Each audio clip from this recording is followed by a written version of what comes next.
कल दिल्ली में लोग ज़ोहर की नमाज जुमे की नमाज अदा कर रहे थे। इंद्रलोक में रोड पर लोग नमाज़ पढ़ रहे थे और ये कोई नई बात नहीं है। जुमे के एक दिन ऐसा होता है। तो एक बदतरीन वीडियो आप और हमने देखा, सारी दुनिया ने देखा कि हालत सजदा में एक मुसलमान है और एक पुलिस के ओहदेदार जो पुलिस की वर्दी पहने हुए हैं वो आकर पीछे से लात मारकर एक मुसलमान जो नमाज़ पढ़ रहा है सजदे में उसको लात मारकर दूसरे मुसल्लियों को ढकेलते हैं। तो इससे साफ जाहिर हो रहा है कि किस तरह से मुसलमानों के ख़िलाफ़ एक नफ़रत पैदा कर दी गई है और किस तरीक़े से जो पुलिस का जो ओहदेदार है उसके जहन में कितनी नफ़रत है मुसलमानों के ताल्लुक़ से। ये एक ऐसा वाक़या है जो सबको झंझोड़ के रख दिया और इससे ये बताता है कि मुसलमानों की डिग्निटी, मुसलमानों की इज़्ज़त कितनी है। और मैं वज़ीर आज़म से पूछना चाहूँगा, हमारे मुल्क के वज़ीर आज़म से, क्योंकि दिल्ली में जो लॉ एंड ऑर्डर है वो मरकज़ी हुकूमत के पास, सेंट्रल गवर्नमेंट, यूनियन गवर्नमेंट के पास आती है। मैं पूछना चाहूँगा हमारे वज़ीर आज़म से, बीजेपी के लोगों से, कि बताओ वो जो मुसलमान जिसको आप हालत सजदा में नमाज में था, जिसको लात मारा गया है, जिसकी बेइज्जती की गई है, उसका ताल्लुक़ किस परिवार से है? किस परिवार से है वो? किसके ख़ानदान से? बताओ।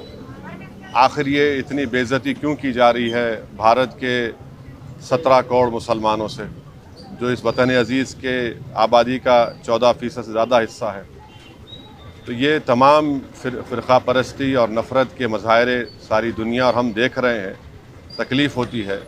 मगर इंशाअल्लाह ताला ये नफ़रत का, ये जुल्म का इंशाअल्लाह ताला ज़रूर अल्लाह अपने फ़ज़ल से और करम से, मुझे यकीन है कि इंशाअल्लाह ये तमाम चीज़ों का ख़ात्मा होगा और ये तमाम चीज़ें रोकी जाएंगी।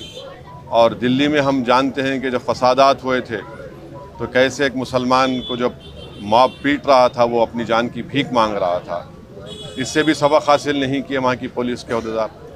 कैसे एक वीडियो निकला था कि 3 मुसलमान ज़ख्मी पड़े हुए हैं और उनसे कहा जा रहा था कि पढ़ो, ये पढ़ो, और उसमें एक बच्चा उसकी फौत हो गई।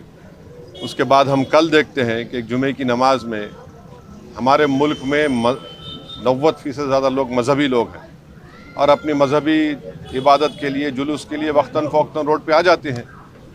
तो इसको ये बेइज्जत करना उनको, इस तरह से लात मारना उनको और बताना कि क्या हमारी हैसियत है, तो हम ऐसे लोगों से कहना चाहेंगे कि आपके इस जुल्म के मज़ाहिरों से हम नमाज़ पढ़ना नहीं छोड़ने वाले हैं। हम अल्लाह के आगे सजदा करते हैं और करते रहेंगे।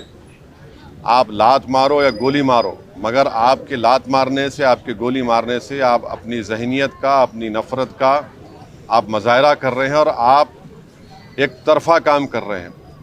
और भारत के मुसलमान का परिवार किस परिवार से ताल्लुक़ है बता दें। मैं ये तमाम मेरा सवाल है उन तमाम नाम निहाद सेकुलर पार्टियों से, हमारे मुल्क के वज़ीर आज़म से, ये बताइए जो सजदा कर रहा था जो मुसलमान है उसका किस